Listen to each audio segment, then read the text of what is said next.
Cette leçon sur les formes en « en » fait référence aux formes non personnelles du verbe que nous avons évoquées rapidement en début d'année avec la leçon sur les modes et les temps verbaux. Alors il est important de la maîtriser pour deux raisons. D'abord en ce qui concerne l'orthographe, car 2 formes sur 3 sont invariables, or vous avez tendance à les accorder quand même. Deuxième intérêt, c'est que ça vous permettra d'analyser la composition d'une phrase, les éléments qui la forment, et c'est quelque chose, une analyse grammaticale qui peut vous être demandée à l'oral du bac, par exemple. Alors on commence par la première forme, c'est le participe présent. Il présente toujours l'action en train de se faire, en train de se dérouler. Il se forme à partir du radical de la première personne du pluriel conjugué au présent, auquel on ajoute la terminaison ant. Et attention, c'est invariable. Donc par exemple, nous finissons, on enlève ONS, le participe présent du verbe finir, c'est finissant.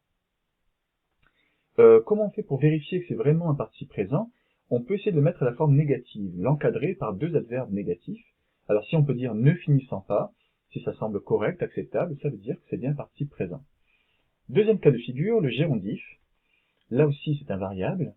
Il se construit de 2 mots, la préposition en, puis le participe présent, donc en finissant, est un gérondif. Alors la fonction grammaticale est toujours la même, car on voit une leçon qu'on a faite tout récemment.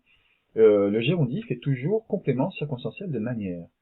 Si dans la phrase par exemple je dis il est parti en chantant, il y a bien la préposition suivie du participe présent, c'est bien un gérondif, et ça répond à la question comment. Il est parti comment? Réponse en chantant. On a bien complément circonstanciel de manière, excusez-moi. Dernier cas de figure, et cette fois donc la seule forme qui soit variable, c'est l'adjectif verbal. C'est un participe présent qui va s'employer comme un adjectif, donc par voie de conséquence, il va s'accorder en genre et en nombre avec le nom auquel il se rapporte.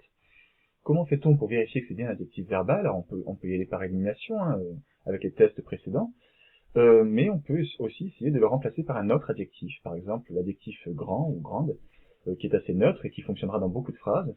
Si ça marche, cette substitution, ça confirme que c'est bien un adjectif verbal. Alors un dernier point sur l'orthographe.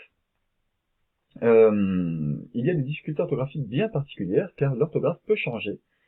Si le mot, pour certains cas de figure, si le mot est participe présent ou adjectif verbal, son orthographe propre va changer. Par exemple, fatigué. Si je dis qu'il a chanté toute la nuit fatiguant ses voisins jusqu'à 3 heures du matin, fatigant est employé ici comme participe présent, et il faudra donc l'écrire avec un U. Par contre, si je dis de ce personnage qu'il est très fatigant, cette fois c'est un adjectif verbal, et le U disparaît. Donc quand on dit de quelqu'un qu'il est fatigant, quand c'est employé comme adjectif, il n'y a pas de U, seulement quand c'est un participe présent. Même chose pour convaincre. Convaincant, l'orthographe du participe présent c'est QU. Mais si je dis d'un argument que c'est un argument convaincant, et dans ce cas-là c'est un adjectif verbal, là on écrit avec un C. Dernier exemple que je donne, le verbe naviguer.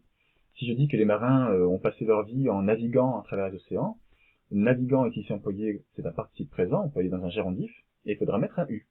Par contre, si je parle du personnel navigant d'un avion, là, navigant devient adjectif verbal et le U disparaît. Cette faute-là, c'est très très courante. Donc voilà, retenez ces particularités, et pour finir, certains adjectifs verbaux n'ont pas la forme en ANT, mais en ENT. Les adjectifs verbaux tels que adhérent, différent, influent, négligent, excellent, il y en a beaucoup, s'écrivent ENT et non ANT, faites attention à ça.